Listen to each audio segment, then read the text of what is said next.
Now we'll discuss a section of the chapter, both streams, which deals with people rowing up a stream, rowing down a stream. When there is stream is flowing down with some speed, we call that the speed of the current, right? So you have a stream flowing down some hill or something.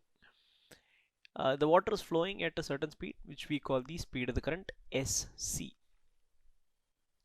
Now, uh, this person who's rowing this boat, if he had been on a lake where there is no current, he would have a certain speed, which we call the speed of the boat in still water.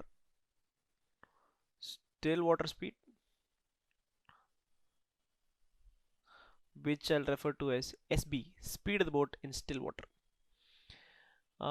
But when he is actually trying to row up this river against the current, it wouldn't be possible for him to achieve the speed SB.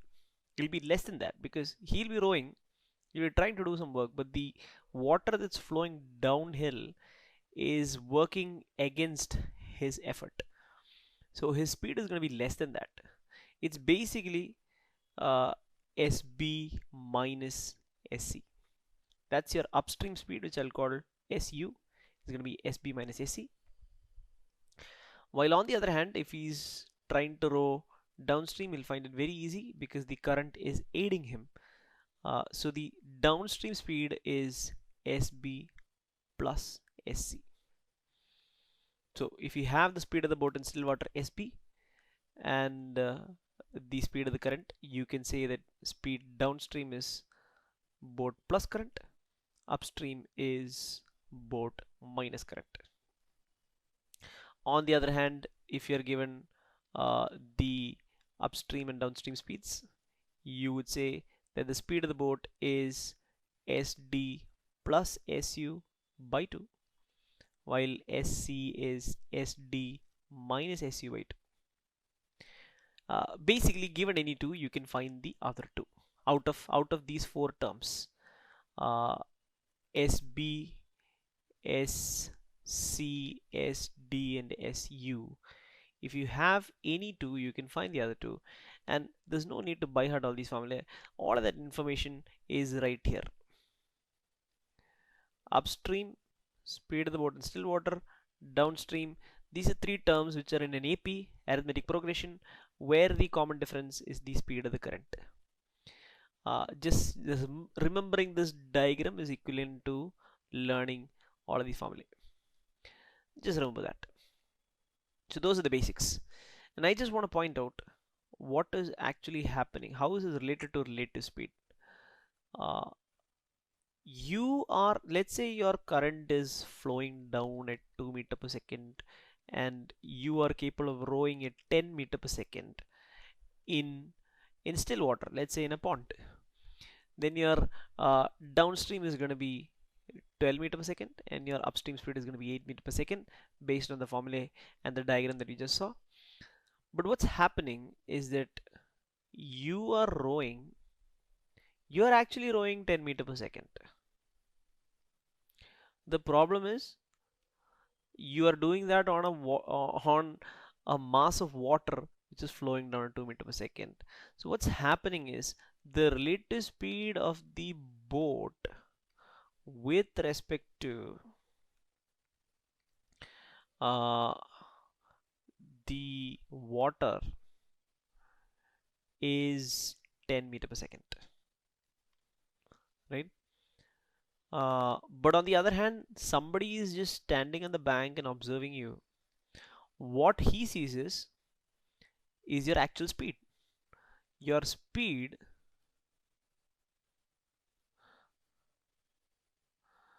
is 8 meter per second. So let's say you want to get to you want to travel from a point A on the bank to another point B on the bank, which is 80 meters away. It's not going to take you 8 seconds, it's going to take you 10 seconds because as far as traversing this distance between the points is concerned, you're only achieving 8 meter per second. Or 10 was the speed of the boat, 2 is the current. So that's it. Your actual speed is 8. Your relative speed with respect to the water is 10. That's what's actually happening here. And what if you rode downstream? You're now rowing downstream. Your boat speed is still 10, the current is 2, and so your downstream speed is 12. The situation is the same. Your relative speed with respect to water is still 10. You're managing to move 10 meters every second over a mass of water. Uh, but that mass of water is also moving in the same direction by another 2 meters. That's the reason why somebody standing here and observing you will see you move. Actual speed would be 10 plus 2, 12 meter per second.